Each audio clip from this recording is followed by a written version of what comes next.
Supervisor भर्ती परीक्षा की तैयारी कर रही सभी बहनों का ऑल इंडिया के इस वीडियो में स्वागत है। आपका पाठ्यक्रम जारी हो चुका है, आपकी तैयारी हमने स्टार्ट करवा दी है। अब आप लोग डेली समय निकाल करके अपने पाठ्यक्रम को जो भी हम यहाँ पर पढ़ाएंगे उसको ध्यानपूर्वक सुनिएगा। तो जैसा कि आपको पता है कि सुपरवाइजर को मुख्य सेविका के नाम से भी जाना जाता है और इसीलिए मुख्य सेविका आपको ज्यादा जगह देखने को मिलेगा। तो चाहे मुख्य सेविका बोलो चाहे सुपरवाइजर बोलो, कौन सी, आंगनबाड़ी सुपरवाइजर। तो इस तरीके से आप इन नामों को ध्यान रख सकती हैं। अब रही बात पाठ्यक्रम की और परीक्षा में कितने प्रश्न आएंगे, तो परीक्षा में आएंगे 100 प्रश्न और इसके लिए 100 अंक निर्धारित होंगे। एक प्रश्न 1 अंक का होगा। इसके लिए टाइम मिलेगा 2 घंटे का यानी 120 मिनट का। अगर परीक्षा के हम बारे में देखें तो परीक्षा का जो पाठ्यक्रम है वो लिखित परीक्षा योजना इस तरीके से बताई जा रही है और वो भी कैसे, बहुविकल्पी प्रकार के और वस्तुनिष्ठ प्रकार के प्रश्न वहां पर रहेंगे। वस्तुनिष्ठ में क्या होता है कि यहां पर आपके जो है सही गलत वाले आ जाते हैं और तो और यहां पर जो आपके फिल इन द ब्लैंक्स वाले यानी रिक्त स्थान की पूर्ति वाले आ जाते हैं। तो इस तरह से प्रश्न होते हैं, लेकिन बहुत ज्यादा आपको डिस्क्राइब करके चीजें लिखनी नहीं पड़ेंगी। हाँ, एक लाइन में वन लाइनर आप कह सकते हो कि लिखना शायद पड़ सकता है, तो एक लाइन में उत्तर जिनके हो जाए वैसे पूरा पेपर आएगा। ठीक, अब हम आपको बताते हैं पाठ्यक्रम। तो पाठ्यक्रम तो आपको हम बता चुके हैं, चाहो तो स्क्रीनशॉट ले लो और एक एक करके हम इन सभी चैप्टरों को क्या करेंगे, कवर करेंगे। आज हम जो कवर करने वाले हैं वो क्या है, तो आज हम लोग क्या करेंगे, 20 नंबर पर दिख रहा है सार्वभौमिक टीकाकरण कार्यक्रम, जिसमें जन्म से पूर्व और जन्म के पश्चात के जो टीकाकरण हैं उनके बारे में आज हम लोग जानेंगे। तो आइए बढ़ते हैं इस वीडियो की तरफ। आप सब बहने लाइक करना और चैनल से अगर न जुड़ी हो तो जरूर जुड़ जाना, सब्सक्राइब कर लेना ताकि हर एक वीडियो आपके फोन में आ जाए। अब देखिएगा, ये मैं जो भी जानकारी दूंगा वो ऑफिशियल होने वाली है। ये टीकाकरण की पुस्तिका है जिसके आधार पर मैं चीजें आप लोगों को समझाऊंगा। स्वास्थ्य व परिवार कल्याण मंत्रालय, भारत सरकार, नई दिल्ली की तरफ से ये जारी है और 2011 में ये जारी हुई थी। अब देखिएगा, यहां पर आपको जो सार्वभौमिक टीकाकरण कार्यक्रम के तहत जो लक्षित टीका रोधक रोग हैं उनके बारे में जान लेना है, वो कितने प्रकार के होते हैं। तो यहां पर पहला है तपेदिक और एक है पोलियो और एक है डिप्थीरिया, एक है काली खांसी और एक है टिटनेस और एक है हेपेटाइटिस बी और एक है खसरा और एक है जापानी इंसेफेलाइटिस। अब यहां पर आपने देखा ये टोटल कितने हो गए, ये टोटल हो गए हैं 8। ठीक, अब आपको ध्यान रखना है कि ये 8 याद कैसे करनी है। तो एक स्लोगन है जो बहुत ही ज्यादा जो है क्या है, हाईलाइट रहता है। वो क्या होता है कि 7 जो है यानी कि 7 बार आना है और 8 जो है यहां पर क्या होता है, 8 टीकाकरण पाना है और जो है 9 बीमारियों से बचाना है। क्या होता है, 7 बार आना है, 8 टीकाकरण पाना है और 9 बीमारियों से बचाना है। इस तरीके से एक स्लोगन है जो काफी वायरल है। आप उसके आधार पर इसको याद रख सकते हो कि 8 तरह की ये चीजें हैं। तो भाइयों बहनों, अब हम सबसे पहले इन 8 के बारे में एक एक करके जान लेते हैं। सबसे पहले आपका दिया हुआ है तपेदिक। तपेदिक बोलते हैं टीबी को। तो यहां पर ध्यान देना, तपेदिक यानी कि टीबी एक जीवाणु के संक्रमण के कारण ये होता है और जीवाणु का नाम क्या है, माइकोबैक्टीरियम ट्यूबरकुली। ये आपको याद कर लेना है। यह अत्यंत संक्रामक रोग है जिसमें मुख्यतः फेफड़े प्रभावित होते हैं और इसका जो असर है वो आंतों में दिखता है, हड्डियों में दिखता है, जोड़ों में दिखता है, लसिका ग्रंथियां होती हैं उनमें भी दिखता है। तो यहां पर शरीर के जो तंतु हैं उनमें भी इसका असर पड़ सकता है। टीबी से गंभीर बीमार जो है यहां पर बीमारी और मौत तक इससे हो जाती है। तो देखो, ये एक घातक बीमारी आप कह सकते हो। संक्रमण से ये यहां पर रोग फैलता है, संक्रमण से। तो संक्रामक एक ये रोग है। अब देखो ये फैलता किससे है, तो यह रोग जो है सबसे जरूरी है जानना कि फैलता किससे है। जब कोई व्यक्ति फेफड़े संबंधी टीबी से अगर पीड़ित होता है तो उस व्यक्ति की खांसी या छींक के कणों के संपर्क में अगर कोई आ जाता है तो उसको ये टीबी हो जाती है। अब दूर किससे रहना है, जिसको भी अगर किसी को टीबी है, कौन वाली, फेफड़ों वाली। ठीक, फेफड़ों वाली टीबी में वो बहुत ही जो है खांसता छींकता है। अब ऐसे में उसके जो मुंह से निकलते हैं कण, वो उन्हीं कणों के संपर्क में आकर के आप भी जो है इसके शिकार हो जाओगे। ठीक, अब यहां पर इन्होंने लिखा है कि इससे उसे टीबी हो जाती है। और टीबी का एक अन्य प्रकार जिसे जो है बोवाइन टीबी कहते हैं, जो यहां पर एक जो है, और जानवरों का कच्चा दूध बिना उबाले पीने से ये होती है। तो अगर जानवरों का दूध उबाल करके ना आप जो है पीते हैं, यानी अगर नहीं पिएंगे तो आपको बोवाइन टीबी हो जाएगी। तो बोवाइन टीबी ये भी काफी प्रचलित है। तो ये भी देखो घातक होती है। रीढ़ की हड्डियां प्रभावित हो जाती हैं और रीढ़ की समझ लो अगर हड्डी आपकी गई तो आप बस बिस्तर पर पड़े पड़े पूरी जिंदगी व्यतीत कर देंगे। तो यहां पर ध्यान देना, टीबी घातक है। अब देखो यहां पर क्या है, इस रोग की पहचान कैसे की जाती है। जो है है यहाँ बीमार बच्चा जिसे 2 सप्ताह से अधिक समय से बुखार आए या खांसी आए या उसके वजन में गिरावट हो, वजन में वृद्धि ना हो इस तरह से, और या फिर जो है किसी ऐसे जो है व्यक्ति के संपर्क में आ जाए जिसको जो है पहले से क्या हो, फेफड़ों वाले टीबी हो, या फिर उसकी पुष्टि हो चुकी हो कि फलाने को टीबी है या फलाने को टीबी थी, ठीक, अभी वो ठीक नहीं हुए हैं, या फिर शक हो कि हाँ इनको टीबी है और उसके पास बच्चा अगर जाएगा वो अगर लेगा तो उसके भी यहां पर संपर्क में आने से बच्चे को टीबी हो जाएगी। तो यहां पर ऐसे लोगों से दूर रखना है। अब देखो इस रोग की रोकथाम कैसे की जाती है टीबी की। तो टीबी की रोकथाम के लिए लिखा है कि राष्ट्रीय टीकाकरण कार्यक्रम की सारणी के अनुसार बैसिलस जो है यहां पर कॉलमेट डैश करके लिखा है ग्यूरिन, जिसको बीसीजी बोलते हैं, इसका एक टीका बचपन में होने वाली टीबी के गंभीर रूपों से रोकथाम वगैरह में काम करता है। तो देखो टीबी आपने सुना, टीबी के बारे में जाना, टीबी यानी कि तपेदिक बोलते हैं, और आपने जाना ये कैसे होती है, वो आपने संक्रमण के बारे में भी जाना, इसके जो है यहाँ पर जीवाणु के बारे में जाना, और तो और इसका जो भी रोकथाम के लिए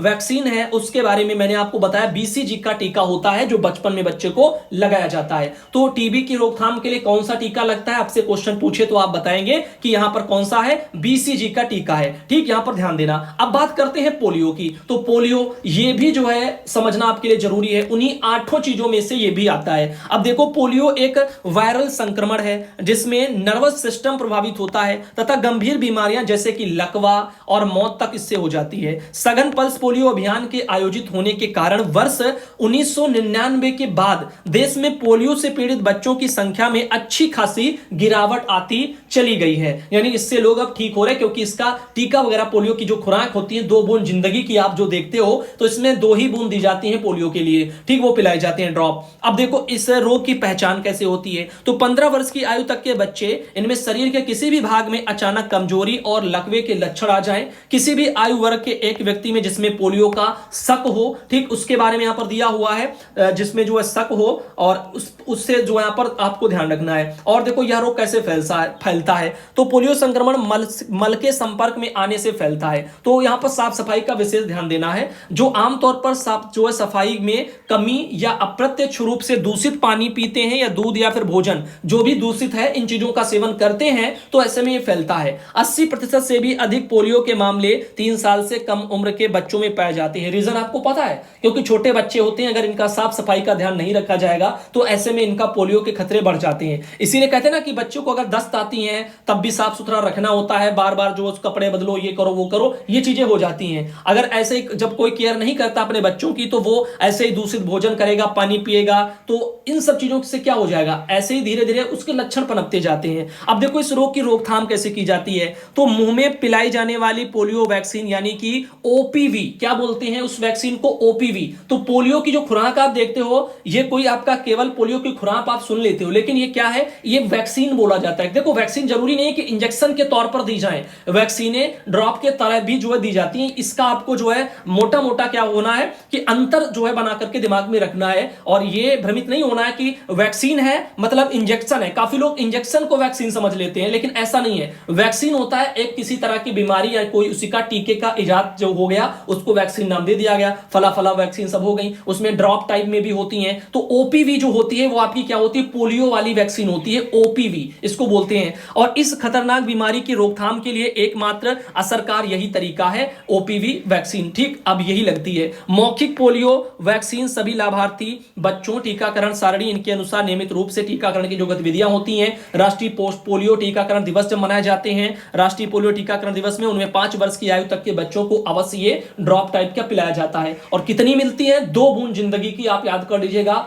हमेशा याद रहेगा, 2 बूंद यहां पर दी जाती हैं। अब डिप्थीरिया जो जिसको हम गलघोंटू के नाम से जानते हैं, तीसरे नंबर पर आता है। मोस्ट इंपॉर्टेंट आपका ये भी है, क्या है, डिप्थीरिया। डिप्थीरिया को गलघोंटू के नाम से भी आप याद रखेंगे। और डिप्थीरिया क्या है, एक तरह का जीवाणु है। क्या है, जीवाणु ही है ये भी। और यहां पर कोराइन बैक्टीरियम डिप्थीरिया इसको बोलते हैं, जीवाणु को। इसके संक्रमण से होने वाला एक ये रोग है डिप्थीरिया। और डिप्थीरिया एक ऐसा संक्रामक रोग है जो टॉन्सिल व श्वास नली को संक्रमित करता है, जिससे एक ऐसी झिल्ली बन जाती है जो सांस लेने में रुकावट पैदा करती है और जिससे मौत भी हो सकती है। तो वो गलघोंटू इसीलिए कहते हैं, गाल में जो है यहां पर झिल्ली टाइप का बन जाए, आप सांस ना ले पाए, इसीलिए गल घोंटू हो गया। नो कहते हैं किसी चीज का मान गला दबा करके अगर डेथ कर दी तो उसको एक शब्द आप लोगों को याद होगा, क्या क्या बोलते हैं कि वहां पर उसका जो है गला घोंट दिया, इस तरह से सोचते हो ना कि फलाने का वो कर दिया। अब इसी तरह से गला वहां पर घोटना नहीं है, यह घोंटू है एक तरह से। तो ये यानी आप सोचिए कि घुट, आप कुछ किसी भी चीज को जब आप अंदर ले जाते हो तो उसको भी क्या कहते हैं, वो पानी जो है घूट लो, एक घूंट पी लिया, दो घूंट पी लिया, तो घूंट के सेंस में आप इसको यहां पर लेंगे, लेकिन वो घूंट जो है वहां पर घुटना और इसमें अंतर है। तो इसीलिए ये गाल में यानी गले के अंदर यहां पर श्वास नली में हो जाता है, यही मेन होता है। ठीक, तो यहीं से सारा चीज तो अंदर जाता है, तो यहीं पर आपका गलघोंटू हो जाता है। तो गलघोंटू नाम कोई स्पेशल नहीं है, बहुत ही अलग नहीं है, तो याद करना गलघोंटू तो आप याद कर लोगे, लेकिन डिप्थीरिया आप भूल जाओगे। तो गलघोंटू ही आपकी डिप्थीरिया होती है, ये आपको मिला करके याद करके चीजों को रखना है ताकि आपको समझ में आए। सामने सामने मैं देखो आपके लिए इमेज भी दे रखा हूं, अब इस इमेज में भी आप देख सकते हो गले में झिल्ली के साथ में डिप्थीरिया का एक मामला यहां पर सामने है। अब देखो इस रोग की पहचान, गले में खराश, हल्का बुखार, गले में स्लेटी रंग का धब्बा या फिर और ज्यादा धब्बे हो जाएं। ठीक, यह रोग कैसे होता है? डिप्थीरिया के जीवाणु पीड़ित व्यक्ति में मुंह, नाक और गले में रहते हैं। यह रोग एक व्यक्ति से दूसरे व्यक्ति में खांसने और छींकने से फैलता है। ठीक, अब इस रोग की रोकथाम कैसे संभव है? तो भैया प्रारंभिक बचपन में टीकाकरण सारणी के अनुसार डीपीटी के टीके लगवा लेना ही इस रोग की रोकथाम का सबसे कारगर उपाय है। तो इसके लिए क्या लगता है? डीपीटी का एक टीका लगता है जो कि आपको डिप्थीरिया रोग से बचाता है, यानी गलघोंटू रोग से बचाता है। यदि टीका नहीं लगाया गया तो बच्चे को 14 साल तक की उम्र तक डिप्थीरिया का संक्रमण बार बार हो सकता है, यह भी ध्यान देना। इसीलिए बच्चे को जो है यहां पर प्रारंभिक बचपन में ही इनको ये डिप्थीरिया के लिए जो है यहां पर डीपीटी का टीका लगा दिया जाता है। तो अब टीका भी इसका आसानी से याद हो जाएगा। डिप्थीरिया डिप्थीरिया डीपीटी कुछ मिलता जुलता नजर आ रहा नहीं भी है, तब भी सामने सामने इनको लिख लो और रट्टा मारते रहो। दिन में 10 बार देखो और डेली देखो, 6-7 दिन तक देखते रहोगे, चीजें ऑटोमेटिक जो लिंक करके याद हो जाएंगी। अब बात करते हैं और काली खांसी, ये भी आपका उन्हीं में से है, 8 चीजों में से जिनके टीके वीके लगते हैं। अब देखो काली खांसी में क्या है? काली खांसी एक जीवाणु जो कि आपका बोला जाता है जो है बोर्डेंटला, तो इसको क्या बोलते हैं? बोर्डेटेला। क्या बोलते हैं? बोर्डेटेला बोला जाता है, जो कि आपका बोर्डेटेला परट्यूसिस पूरा इसका नाम होता है। इसी के संक्रमण से ये होता है काली खांसी। तो काली खांसी क्या है? ये भी एक तरह का जीवाणु के तौर पे ही होता है, यानी जीवाणु से ही होता है, जो कि जिसको बोलते हैं बोर्डेटेला और परट्यूसिस, ये भी एक संक्रमण से भी होता है। संवेदनशील संक्रामक एक रोग है और तेजी के साथ में ये फैलता भी है। इसमें श्वास प्रणाली जो है आपकी प्रभावित हो जाती है, सांस नहीं आती है। काली खांसी कहते हैं ना, बच्चा बहुत ज्यादा खांसने लगता है, तो बहुत ज्यादा ही जब जो है लेवल पार हो जाता है तो लोग कहते हैं पर लगता है इसको काली खांसी हो गई है। तो काली खांसी जो है आपकी ये सिंपल खांसी की तरह नहीं है, बहुत ही घातक है, जिसके कारण बार बार खांसी होने लगती है और कुछ गंभीर हालतों में तो इस रोग से पीड़ित व्यक्ति की घुटन से ही मौत हो जाती है। अब सोचो, इंसान बार बार खांसते रहेगा, खांसने के टाइम पर भाई सांस थोड़ी आप अंदर ले जा पाओगे। अब बार बार खांसी आगे आती रहेगी, खांसते रहोगे तो सांस ले नहीं पाओगे, तो घुटन आपको हो जाएगी और घुटन से डेथ हो जाती है। अब देखो इस रोग की पहचान क्या है? बार बार और उग्र खांसी जिसमें निम्न में से कोई भी लक्षण रहे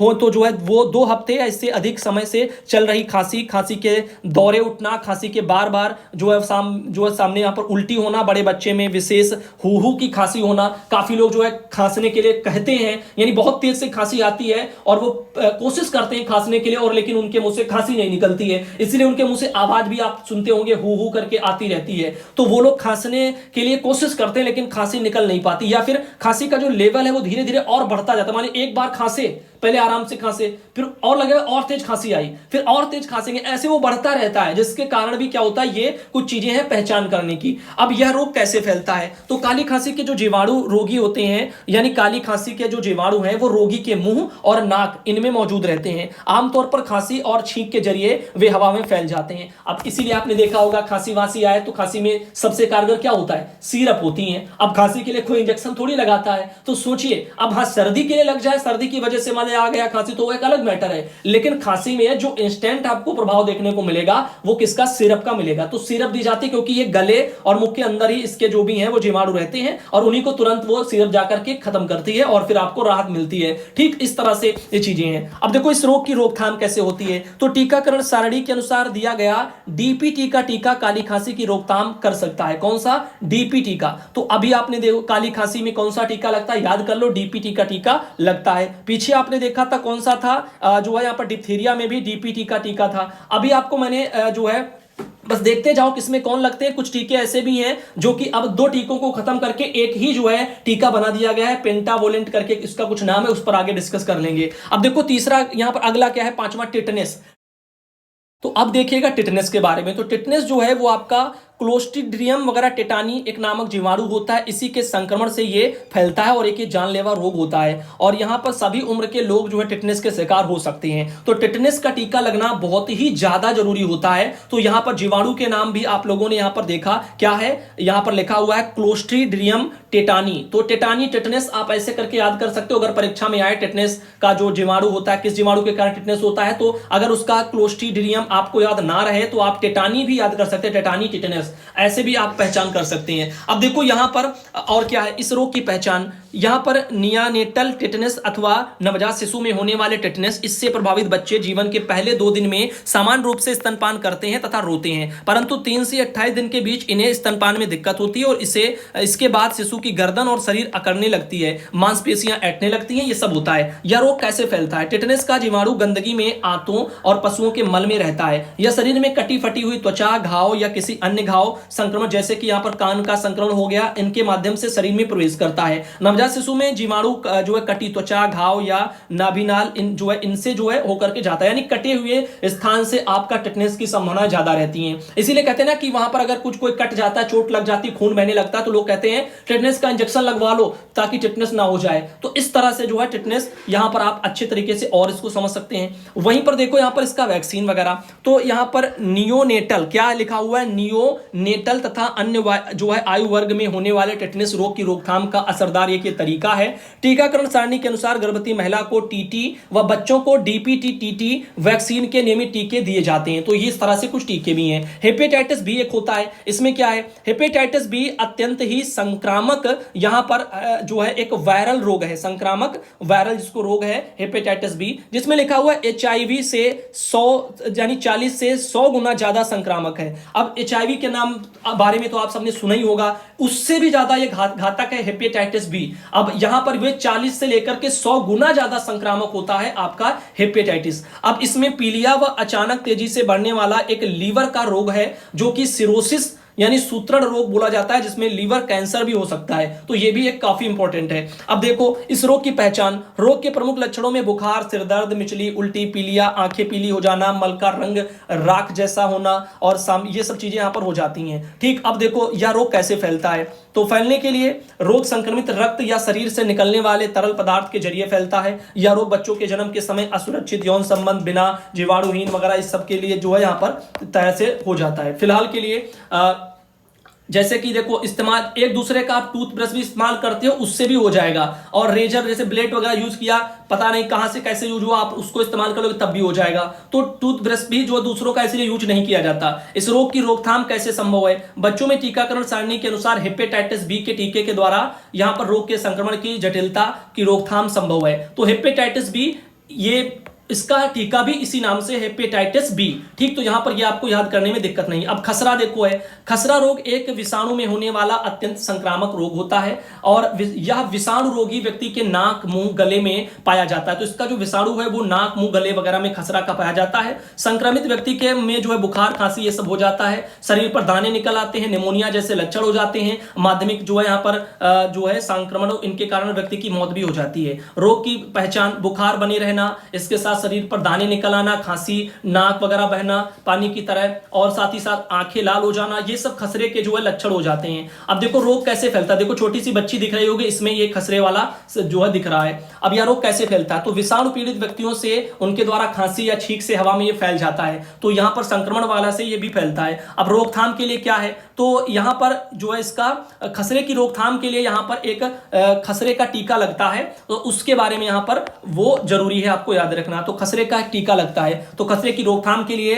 असरकार जो है तरीका खसरे का टीका ही है। अब जापानी इंसेफेलाइटिस क्या है? वो देखो नीचे बच्चा दिख रहा है, इसको जापानी इंसेफेलाइटिस हो गया है, जिसको हम जेई भी बोलते हैं। तो जापानी इंसेफेलाइटिस यानी कि जेई। अब यहां पर जापानी इंसेफेलाइटिस भी अन्य प्राणघातक रोगों की तरह ही एक ये भी है। तो यहां पर भी क्या है कि यहां पर बोला जा रहा है इस रोग की पहचान पहचान कैसे करनी है। तो यहां पर बोल रहे हैं कि जो है भ्रम, भटकाव या कोमा ऐसी स्थितियां आ जाती हैं, जो है या फिर कंपन पैदा हो जाती है शरीर में। तो यानी मानसिक रूप से आप कह सकते हो कि ये अटैक करता है जापानी इंसेफेलाइटिस। अब यह रोग कैसे फैलता है, तो मच्छरों से फैलता है, ये तो आप सबने सुना भी होगा। इस रोग का विषाणु आमतौर पर पक्षियों और घरेलू जानवरों, विशेष रूप करके सुअर, इनके जरिए संक्रमित जो है होकर के फैलता है। अब देखो मच्छर से भी फैलेगा, इधर उधर काट लेंगे तो। अब इस रोग की रोकथाम कैसे संभव है, तो यहां पर कह रहे हैं कि इस रोग पर काबू पाने के लिए अधिक जोखिम वाले जिलों में 1 से 15 वर्ष तक के सभी बच्चों को लक्षित अभियान के अंतर्गत टीकाकरण किया जाता है और उसके बाद टीके को जिले के सार्वजनिक टीकाकरण कार्यक्रम में शामिल किया जाता है।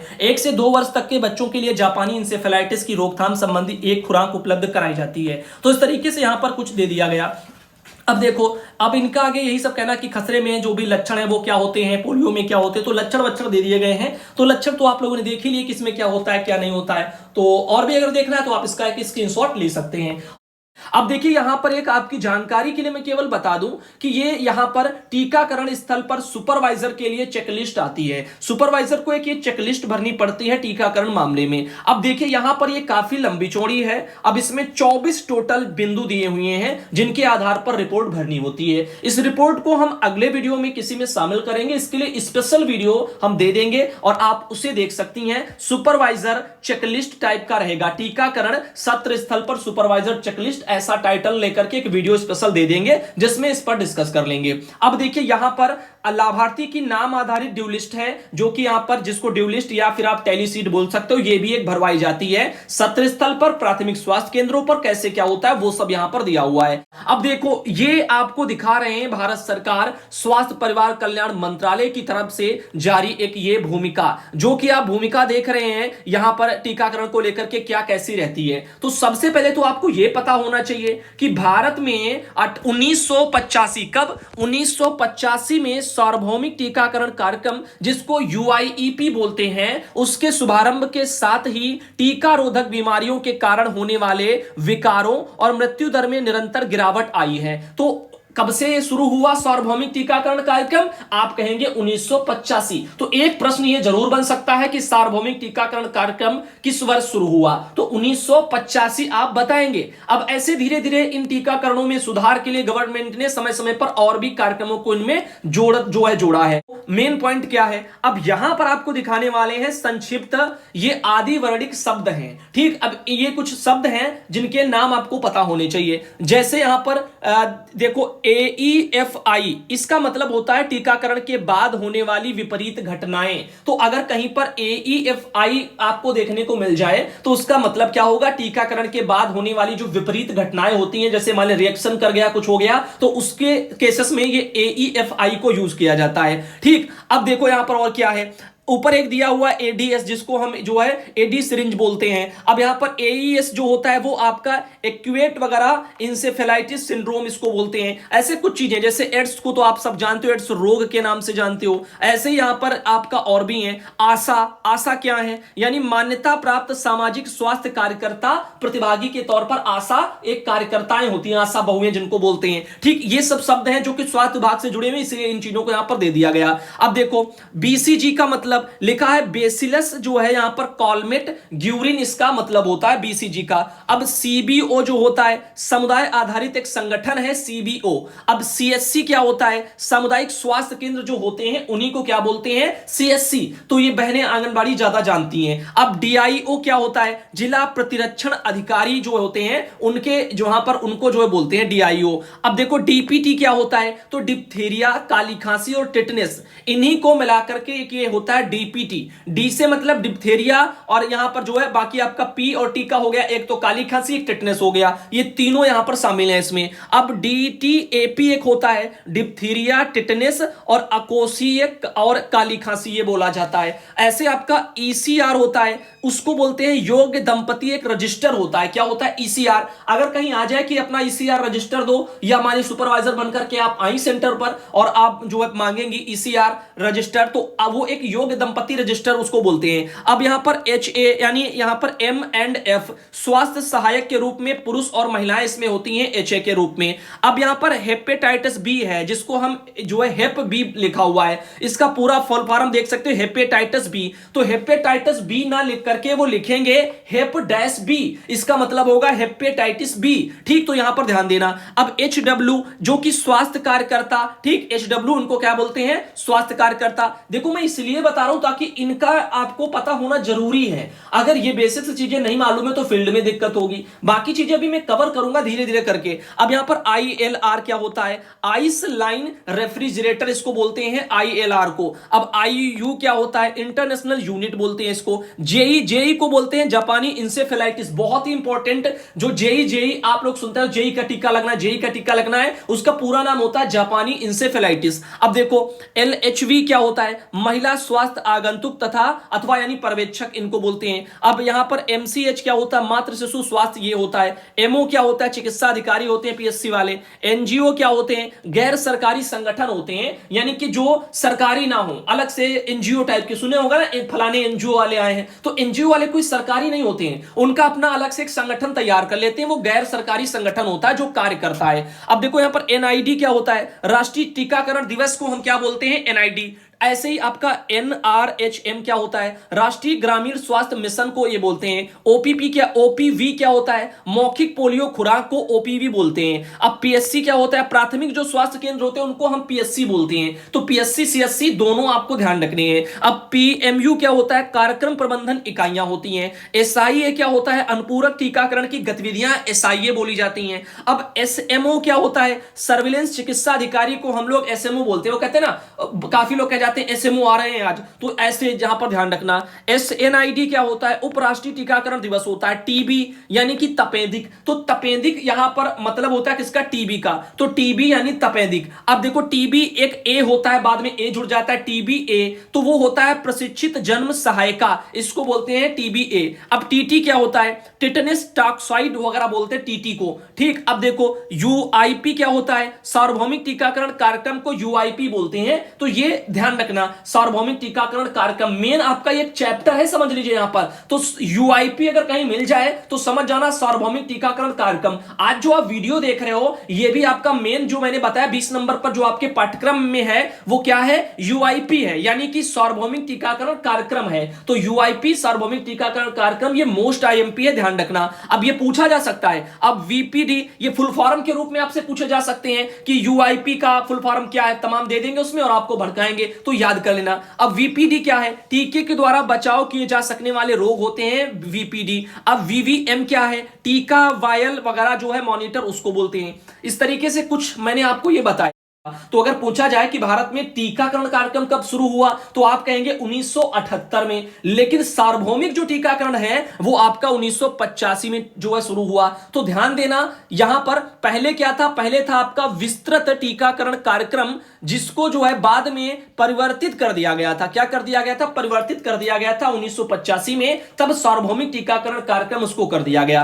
पहले भारत में टीकाकरण जो कार्यक्रम शुरू हुआ वो 1978 में शुरू हुआ, परिवार कल्याण मंत्रालय ने शुरू किया, स्वास्थ्य और परिवार कल्याण मंत्रालय ने, और इसमें जो है उसका नाम था कि विस्तृत टीकाकरण कार्यक्रम। पहले नाम था विस्तृत टीकाकरण कार्यक्रम, बाद में कर दिया गया सार्वभौमिक टीकाकरण कार्यक्रम। ठीक, अब ये आपको जो है पढ़ना है। और देखिए क्या है, जैसे कि कौन कौन से टीके हैं जो जन्म के पहले जो लग गए, जन्म के बाद जो लग गए, ठीक, और यहां पर ये वाले लग गए, तो ये आपके लिए है इंपॉर्टेंट, इनको हम इसी वीडियो में शामिल कर लेते हैं। तो यहां पर TT1 जो टीका होता है वो गर्भवती महिलाओं को लगता है, गर्भावस्था के प्रारंभिक महीने में ये लगता है TT1। ठीक, अब यहां पर बाकी आपको मात्रा इसमें देखो 0.5 ml यहां पर दी हुई है, और ऊपरी बांह में ये लगता है, मांसपेशी में ये लगाया जाता है। ठीक, अब मांसपेशी में ही गर्भवती महिलाओं के सभी टीके लगते हैं, ये भी ध्यान रखना, खास तौर पर ये वाले। अब TT2 जो है उसमें TT1 उसके 4 सप्ताह के बाद में ही TT2 का टीका लगता है, और इसमें भी 5 ml दवा होती है, मांसपेशी में लगाई जाती है, ऊपरी बांह पर ये भी जो है लगता है। अब TT जो बूस्टर है या गर्भावस्था के दौरान पिछले 3 वर्षों के भीतर TT टीके की 2 खुराक दी गई हो तो फिर उसके बाद में टीटी का बूस्टर डोज वगैरह लगता है। इसमें भी 5 ml और मांसपेशियों में लगता है, ऊपरी बांह पर लगता है। ये हो गए गर्भवती महिलाओं के लिए जो कि बच्चे के लिए होते हैं और ये जन्म के पहले बोले जाते हैं, ये जन्म के पहले हो गए। ठीक, अब देखो आगे क्या है जन्म के बाद के। अब देखो बीसीजी का जो टीका है वो जन्म के समय या 1 वर्ष की उम्र तक जितनी जल्दी हो सके लगवा लो, बेटर रहता है। ज्यादातर केसेस में जन्म के समय ही 24 घंटे में ज्यादातर लगा दिया जाता है। अभी इनसे रिलेटेड हम लोग क्वेश्चन भी कर लेंगे तो आपको और चीजें स्पष्ट हो जाएंगी, गूगल के स्तर से ही चीजें आपको बता देंगे। अब इसमें क्या होता है बीसीजी में एक जो है यहां पर ml जो दवा 1 माह तक के शिशु के लिए यहां पर 0.05 ml यहां पर दी जाती है। कितनी? 0.5। अब त्वचा के अंदर यहां पर इंट्राडर्मल वगैरह जो होता है उस वहां पर लगाई जाती है। अब बाईं ऊपरी बांह वगैरह पर यह लगती है। हेपेटाइटिस एक यहां पर बी आता है टीका, बहुत ही फेमस है। यह जन्म के समय या 24 घंटे के भीतर जितनी जल्दी संभव हो यह भी यहां पर लगा दिया जाता है। तो यहां पर बीसीजी का तो देखो यहां पर जरूरी नहीं कि 24 घंटे में ही आप लगवा दो, लेकिन यहां पर जन्म के समय या फिर जो है 1 वर्ष की उम्र तक उसके बीच में लगना जरूरी होता है। 1 साल के बाद फिर वो ठीक नहीं रहता। अब हेपेटाइटिस जो भी है वो जन्म के समय या फिर जो है 24 घंटे के भीतर जितनी भी जल्दी हो आप लगा दो। यहां पर आपको 2 4 10 दिन 15 दिन 20 दिन 50 दिन का समय नहीं दे रहे हैं, यहां पर जन्म के समय लगाओ और या फिर 24 घंटे के अंदर ही लगा दो, ये यहां पर दिया है। और ये मांसपेशी में लगता है 5 ml दवा और मध्य जांघ का जो बाहरी हिस्सा है वहां पर लगता है। अब है आपका ओपीवी 0, ये लगता है जन्म के समय या 15 दिन के भीतर जितनी जल्दी संभव हो सके इसको भी लगवा दो। 2 बूंद इसकी होती है, मुंह में डाली जाती हैं और ये टीका नहीं कह सकते, एक ड्रॉप टाइप का होता है, वो दे दिया जाता है ओपीवी 0। अब ओपीवी 1, 2 और 3 तरह से ये भी यहां पर और हैं जो कि 6 सप्ताह, 10 सप्ताह और 14 सप्ताह। यानी ओपीवी 0 वो जन्म के समय या 15 दिन के भीतर जितनी जल्दी हो आप देंगे, कौन सा? ओपीवी 0। लेकिन ओपीवी 1 जो है वो 6 सप्ताह में दे सकते हैं और ओपीवी जो 2 है वो 10 सप्ताह में और ओपीवी जो 3 है वो 14 सप्ताह में दे सकते हैं। 2 बूंद दी जाती है, मुंह में ही दी जाती हैं। अब डीपीटी 1, 2, 3 जो होता है वो क्या है? अब देखो अभी आपने ओपीवी सब सुना, अब डीपीटी आप देखिए तो डीपीटी में क्या है कि ये डीपीटी 1 6 सप्ताह में दिया जाता है और आपका डीपीटी जो 2 है वो 10 सप्ताह में और डीपीटी 3 जो है वो आपका 14 सप्ताह पर दिया जाता है। ये मांसपेशी में 5 ml दवा लगाई जाती है मध्य जांघ का बाहरी हिस्से में। अब हेपेटाइटिस बी 1, 2 और 3, हेपेटाइटिस जो आपका B1 है वो आपका 6 सप्ताह में लगता है। हेपेटाइटिस जो बी आपका 2 है वो 10 सप्ताह में और हेपेटाइटिस जो आपका 3 है, हेपेटाइटिस बी जो 3 है वो 14 सप्ताह में। 3 टीके इसके भी लगते हैं। देखो 3 टीके लगते हैं ओपीवी के, 3 जो आपके डीपीटी के, 3 हेपेटाइटिस के। इस तरह से मांसपेशी में लगते हैं मध्य जांघ का बाहरी हिस्सा इसमें दे दिया गया। खसरा में क्या है? 9 माह पूरे होने से लेकर के 12 माह तक जो है ये एक खसरा का टीका लगाया जा सकता है। तो खसरा वाला 9 महीना पूरे होने से पहले नहीं लगता है, पूरे होने से जो है लेकर के 12 महीने तक आप इसको लगा सकते हैं। 9 महीना पूरे होने से लेकर 12 महीने के बीच में लगता है। त्वचा और मांसपेशी के बीच में यहां पर सब जो है कुटेनियस कुछ लिखा हुआ है उसमें और दाई ऊपरी बांह पर ये लगता है 5 ml दवा। ठीक, विटामिन ए पहली जो खुराक है वो अब 9 माह पर खसरे के साथ में दी जाती है। विटामिन ए की पहली खुराक आंगनबाड़ी बहनें जानती हैं और आप सब भी सीख जाएंगी। ये देखो यहां पर ये दी जाती है विटामिन ए की पहली खुराक 9 माह पर खसरे के साथ में। ठीक, अब देखते हैं आगे। अब देखो डीपीटी का जो बूस्टर है, अभी जो टीके थे वो लग गए, अब बूस्टर वाले देखो कौन कौन से हैं। डीपीटी का बूस्टर लगता है 16 से 24 माह के बीच में, मांसपेशी में लगता है मध्य जांघ का बाहरी हिस्सा। ठीक, अब देखो खसरा का जो है दूसरी खुराक, खसरा की पहली खुराक तो आपने खसरा की देख ली, 9 महीने से पूरे होने पर 12 माह तक के बीच में लगाएंगे। अब यहां पर खसरा की दूसरी खुराक 16 से 24 माह के बीच में लगाई जाती है। ठीक, अगला है ओपीवी बूस्टर, वो 16 से 24 माह के बीच में वो भी लगता है। 2 बूंद जो है मुंह में दी जाती है, दवा होती है ओपीवी की। जापानी इंसेफेलाइटिस वो 16 से 24 माह के बीच में लगता है, ये भी आप जहां पर ध्यान दें।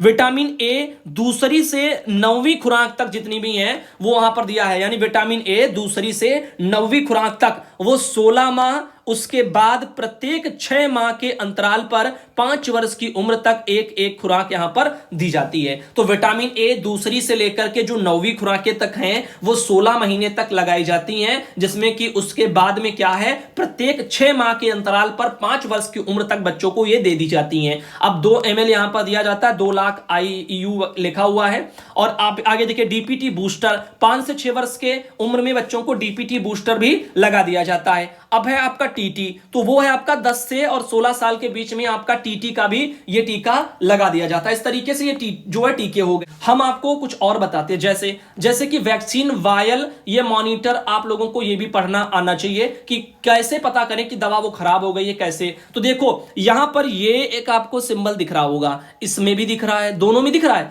अब एक जो है और इसमें भी अगर आप गौर से देखें, इसमें केवल गोल गोल बना हुआ है, बीच वाला जो चौकोर है वो यहां पर तीसरे, इसको नंबर हम दे दे रहे हैं, 1 नंबर, 2 नंबर, 3 नंबर और 4 नंबर, ठीक। अब ऊपर की जो 2 हैं वो आपकी सही है, सही का निशान लगा है, और नीचे की 2 जिसमें कट्टम का निशान लगा है ये आपकी क्या है, ये खराब हो गई है वैक्सीन। अब इसमें क्यों खराब हो गई, क्योंकि उस ऊपर वाले में ये चौकोर कलर का यहां पर वो दिख रहा है, दिख रहा है आपको। तो ये जो चौकोर चौकोर है नीले वाले के अंदर चौकोर, ये अगर दिख रहा है तो समझिएगा कि अभी ये सही है। इसमें हल्का दिख रहा है तब भी ये भी लगाया जा सकता है, अगर तारीख आप पढ़ ले, अगर तारीख सही है और ये आपका वैक्सीन अगर खराब नहीं हुआ है। वैक्सीन अगर तारीख भी है, तारीख से जरूरी आपका ये सिंबल है, ये भी ध्यान रखना, तारीख भी आपकी सही होनी चाहिए, यानी आउट डेट नहीं होनी चाहिए, और उसके अलावा सेम डेट में होगा तब भी खराब हो जाएगा अगर टीके की सुरक्षा ढंग से नहीं हो रही है तो ऐसे में क्या होता है कि यहां पर ये अंदर वाला सफेद कलर का चौकोर गायब हो जाता है, या फिर ये और डार्क हो जाता है। इसमें देखो यहां पर डार्क हो गया चौकोर वाला, अंदर नीले वाले में नीला वाला और डार्क हो गया, तो ये क्या हो गया, ये खराब हो गया, इसको नहीं लगाना है। इस तरीके से ध्यान देना। ऊपर वाले में क्या है, अंदर वाला जो है नीले वाले गोले के अंदर एक जो है चौकोर कलर का सफेद वाला एक यहां पर चौकोर चौकोर बना हुआ है कोठा। अब ये यहां पर दर्शाता है कि अभी ये सही है दवा। अब जैसे ये मान लीजिएगा खराब हो गई तो फिर ये बेकार हो जाएगा, इसलिए इनको जो है फ्रिज में रखा जाता है। तो एक फ्रिजिंग वाला सिस्टम भी आता है, वैक्सीन कैरियर जिसको बोलते हैं हम लोग, तो वैक्सीन कैरियर भी देख लो। ये देखो यहां पर जैसे पल्स पोलियो अभियान के लिए पोलियो का टीका लगता है तो ऐसा डिब्बा लेकर के आंगनबाड़ी बहनें आती होंगी और वहां पर इसी से अपनी दवा निकालती होंगी। ऐसे ये होते हैं आपके डिब्बे, इनमें जो है वैक्सीनों को सुरक्षित रखा जाता है। तो आइस चैम्बर इसमें बने होते हैं, ठीक। अब यहां पर ध्यान देना, तो दवा के बारे में तो आप जान गए, सीसी वाला वो सिस्टम पूरा। अब देखो आइस पैक क्या होता है, इसमें जो है यहां पर बर्फ भर दी जाती है और वैक्सीन ताकि इनको वो ठंडा रखते हैं, आइस पैक। छोटे बच्चों को कौन कौन से टीके लगाए जाते वो यहां पर दिया है। तो इनमें खसरा, टेटनेस जिसको, और पोलियो, क्षय रोग, गलघोंटू, काली खांसी, हेपेटाइटिस बी, ये सब लगाए जाते हैं। बच्चों को कितने प्रकार के टीके लगते हैं वो यहां पर पूछा गया। पोलियो वैक्सीन, यह टीका बच्चों को पोलियो नाम की बीमारी से बचाता है। तो जानिए कौन कौन से टीके अपने बच्चों को जरूर लगवाएं। तो पोलियो का, बीसीजी का टीका और हेपेटाइटिस बी का वैक्सीन, ये बहुत ही जरूरी है। बीसीजी का यह टीका टीबी जैसी घातक बीमारी से बचाव के लिए लगाया जाता है, और जो हेपेटाइटिस बी है यह टीका हेपेटाइटिस बी वायरस से होने वाले संक्रमण से आपको बचाता है। तो पोलियो हो गया, बीसीजी हो गया और हेपेटाइटिस हो गया, इनके बारे में भी जाना। अब देखो बच्चे का पहला टीका जो हेपेटाइटिस बी है, यह पहला टीका है बच्चे का। तो पहला टीका कौन सा बोला जाएगा, हेपेटाइटिस बी। तो बच्चों को जो है सबसे पहला टीका कौन लगता है पूछ दे तो आप कहेंगे हेपेटाइटिस बी। तो अधिकांश बच्चों को यह मिलता है सबसे पहले, यह जन्म के 24 घंटे के भीतर दिया जाता है। और आपके बच्चे को हेपेटाइटिस बी के टीके की दूसरी खुराक तब मिलेगी जब वे 1 महीने से 2 महीने के होंगे, और तीसरी खुराक जब वे 6 महीने से 18 महीने के होंगे तब मिलेगी। तो अब यहां से प्रश्नों के आधार पर भी आप चीजों को याद कर सकते हो, चाहो तो स्क्रीनशॉट ले सकते हो। और देखो बच्चों को सबसे पहला टीका देखो मैंने आपको भी बता दिया। अब पोलियो का टीका कब लगाया जाता है वो देखो। पोलियो टीके की पहली खुराक जन्म के बाद शीघ्र ही आमतौर पर 1 से 2 महीने की उम्र के बीच में, और दूसरी खुराक 4 महीने की उम्र में दी जाती है। तीसरी खुराक समय में जो है टीका निरूपण पर निर्भर करता है, लेकिन यहां पर यह कुछ ऐसे शायद 6 से लेकर के 17 महीने की उम्र के बीच में दे देनी चाहिए, ऐसे कुछ यहां पर दे दिया गया। खैर आगे चलते हैं और आपको बताते हैं। तो अब देखिए पोलियो का टीका कब लगाया जाता है वो यहां पर अभी डिस्कस हो गया। बीसीजी का टीका, इस पर देखो, बीसीजी का टीका यानी टीकाकरण कार्यक्रम के अनुसार अस्पताल या किसी अन्य संस्थान में जन्म लेने वाले सभी शिशुओं को जन्म लेने के 24 घंटे के भीतर बीसीजी का टीका, पोलियो की 0 खुराक और हेपेटाइटिस बी का टीका ये लग जाना चाहिए। ये टीके होते हैं जो कि यहां पर जो है जरूरी होते हैं। अब देखिए और क्या है, पोलियो का टीका ये हो गया, बीसीजी का टीका हो गया, हेपेटाइटिस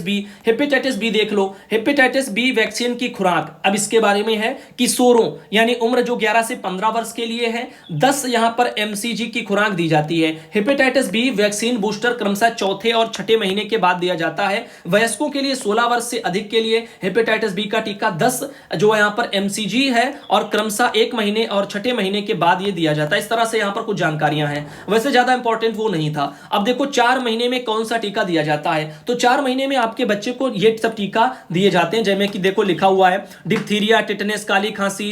अब देखो यहाँ पर इन सब के लिए जो भी है, हीमोफिलस वगैरह है, इन्फ्लुएंजा टाइप बी है, इस तरह के रोगों के लिए, पोलियो भी हो गया, इसकी खुराकें दी जाती हैं। तो ये सब चीजें वहां पर दी जाती हैं। ठीक, अब और देखो जन्म के समय कौन सा टीकाकरण दिया जाता है, तो वो आपको मैंने बताया हेपेटाइटिस बी वाला टीका जो है ये दिया जाता है।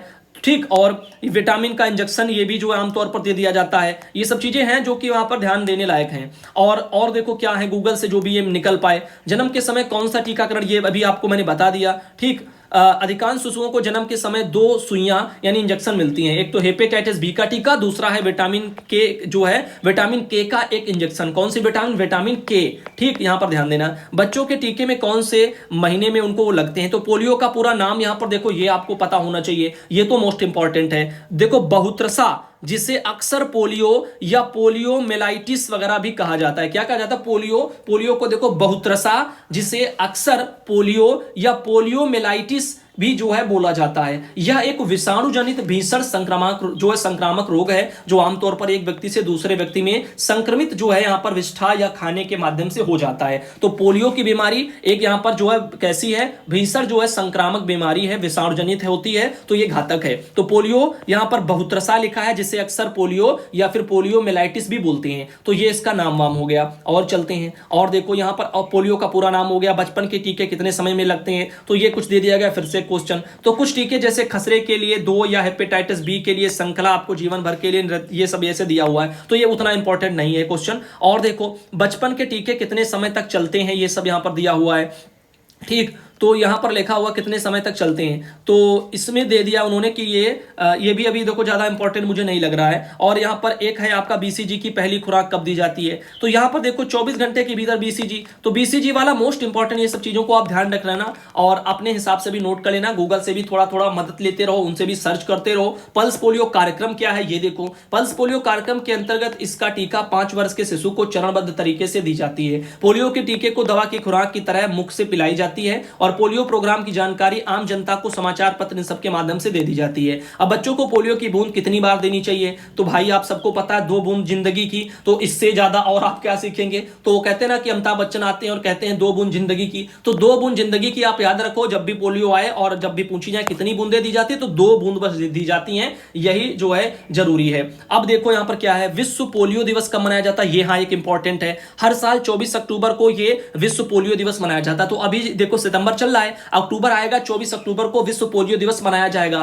ठीक, अब पोलियो टीका की खोज करने वाले महान वैज्ञानिक कौन थे, तो जोनास साल्क थे, इनको यह समर्पित है। अब टीम यहां पर जोनास साल्क की टीम ने 1955 में पोलियो के टीके की खोज उन्होंने की थी और विश्व पोलियो दिवस मनाने की शुरुआत जो है रोटरी इंटरनेशनल ने वगैरह की थी। अब देखो पल्स पोलियो कार्यक्रम, देखो इसके बारे में लिखा क्या है, तो वो तो मैंने आपको बता दिया क्या है। ठीक, अब देखो बच्चे को पोलियो की बूंद कितनी बार, ये भी मैंने आपको बता दिया, देनी चाहिए 2 बूंद जिंदगी की। अब देखो टीबी के टीके का नाम पूछ रहा है क्या, तो बीसीजी, यानी देखो टीबी के टीके का नाम क्या है, बीसीजी। तो यहां पर जिसको हम बैसिलस जो है यहां पर और कैलमिट जो है गुएरिन वगैरह बोलते हैं इसका टीका। तो बीसीजी का जो टीका है वह जो है मुख्यतः यक्ष्मा यानी कि टीबी, तो यक्ष्मा भी बोलते हैं टीबी को। ठीक, बीसीजी का टीका लगता है टीबी के लिए, तो बीसीजी का टीका इसलिए जरूरी है, तो जिसको यहां पर ध्यान रखना है तो ये याद कर लेगा। अब विश्व पोलियो दिवस कब मनाया जाता है, अब वही मैंने आपको बताया 24 अक्टूबर को विश्व पोलियो दिवस आपका पड़ेगा। ठीक, पल्स पोलियो कार्यक्रम क्या है, मैंने आपको भी बता दिया क्या है कार्यक्रम, वो सब हो गया प्रश्न। ठीक, और आगे देखते हैं, आगे है आपका यहां पर HBsAg टेस्ट, देखो ऐसे लिखा हुआ मिल जाएगा HBAS टेस्ट, ये ऐसे करके HBsAg टेस्ट। अब इसका मतलब क्या है, देखो लिखा है व्हाट इज द, यहां पर हेपेटाइटिस बी सरफेस एंटीजन, तो इसको पढ़ेंगे क्या, हेपेटाइटिस वगैरह क्या पढ़ेंगे, हेपेटाइटिस बी सरफेस, एस जो स्मॉल लिखी हुई नीचे उसका मतलब है यहां पर सरफेस, और एजी का एंटीजन। ठीक, इस तरह से HBsAg को यहां पर बोलते हैं। तो यहां पर ये आपका पॉजिटिव परिणाम का इसका अर्थ होता है कि हेपेटाइटिस बी वैक्सीन का सफलतापूर्वक प्रतिभाव दिया अथवा हेपेटाइटिस बी संक्रमण से संपूर्ण तौर पर मुक्त हो गए, तो इसलिए वहां पर वो पॉजिटिव वहां पर प्रदर्शित करता है। ये आपका हो गया। ठीक, और देखते हैं 10 साल की उम्र में बच्चों को कौन सा टीका लगता है? तो टीटी 10 से 16 वर्ष, इसमें ये सब लगता है टीटी वाला। तो अब डीपीटी हेपेटाइटिस बी को मिलाकर के एक टीका लगता है जिसको हम पेंटावेलेंट जो है बोलते हैं। तो अब ध्यान देना, यहां पर डीपीटी और हेपेटाइटिस बी इन दोनों को मिला करके एक टीका अब लगने लगा है, कौन सा? पेंटावेलेंट। तो ये पेंटावेलेंट आपसे पूछ सकता है परीक्षा में, क्योंकि ये मोस्ट इंपॉर्टेंट है। तो ये टीटी वाला जो है यहां पर 10 से 16 वर्ष की उम्र में जो लग जाते हैं, उसमें आपका डीपीटी और हेपेटाइटिस बी, इनको दोनों टीके पहले अलग अलग लगते थे, अब एक ही में है, जो कि आपका एक टीका हो गया है पेंटावेलेंट। तो ध्यान देना, अब एक नवजात के लिए 24 घंटे के अंदर दिए जाने वाले कौन सा टीका नहीं है, ठीक, वो यहां पर पूछ रहा है। हेपेटाइटिस बी और पोलियो तथा बीसीजी के टीके नवजात शिशु को 24 घंटे के अंदर टीका लग जाना चाहिए। इसमें अगर बीसीजी का टीका नहीं लग पाया तो उसे 14 दिन के अंदर नवजात को जरूर जो है लगवाएं। जीरो डोज को बेहतर बनाने के लिए आइस वगैरह बॉक्स वगैरह यानी शीत श्रृंखला बॉक्स बढ़ाएं इस तरह से। तो 24 घंटे के अंदर आपने देखा कौन सा है जो अगर 24 घंटे में ना भी लगे तब भी 14 दिन के भीतर वो लग सकता है, कौन सा? बीसीजी का टीका। बाकी जो है यहां पर आप लोग समझदार हैं। अब देखो, टीका नवजात शिशु को कितने दिन के भीतर लगना चाहिए? तो वही नवजात शिशु को जैसे कि टीबी जैसे गंभीर बीमारी से बचने वाले बीसीजी का टीका जन्म के 24 घंटे में लग जाना चाहिए, ऐसे सब दिया हुआ। तो देखो, तरह तरह की आर्टिकल गूगल अपने अपने हिसाब से निकाल रहा है। कुछ चीजें ऐसी हैं जो आप लोगों को क्या करना है, अपने क्षेत्र की, मेरे को मेरी सलाह है, अपने क्षेत्र की जो एएनएम बहनें हैं, कौन है? एएनएम बहनें हैं, उनके पास संपर्क कर लो और सबसे बेटर रहेगा आप उनसे टीकाकरण के बारे में मौखिक रूप से पूछ लो, लिखवा लो कि कौन कौन से टीके होते हैं, गर्भवती महिलाओं को लगते हैं, छोटे बच्चों को लगते हैं, कौन सी उम्र में लगते हैं, या अभी नहीं लगा तो कब तक वो लगवा लें, तब ये सब आप पूछ लेंगे, आपको एक मोटा मोटा आइडिया हो जाएगा। और इसमें कोई मुझे नहीं लगता बड़ी बात है। आप सबके वहां गांव से हैं तो गांव में, शहरों में हैं तो शहरों में, हर जगह स्वास्थ्य केंद्रों पे या फिर आपके यहां गांव में ही जो है आंगनबाड़ी केंद्रों में भी टीकाकरण कार्यक्रम होते हैं। टीकाकरण कार्यक्रम के दिन आपके वहां एएनएम बहनें आती हैं, आंगनबाड़ी बहनें भी मौजूद होती हैं, आशा बहनें भी होती हैं, तो हर कोई वहां पर होता है। आप अगर पढ़ाई भी करते हैं तब भी आप चले जाएं, क्योंकि देखो यहां पर ये शर्म वरम वाली चीजें नहीं, सीखने के लिए चाहे जैसे आप जा सकते हैं, तो आपको सीखना है, आप चले जाएं और उनसे टीकाकरण के बारे में थोड़ा बहुत पूछ लें, वो आपके लिए और अच्छा रहेगा। क्योंकि सार्वभौमिक जो है यहां पर टीकाकरण के बारे में बातें हो रही हैं और ये सब चीजें बहुत वरना लंबा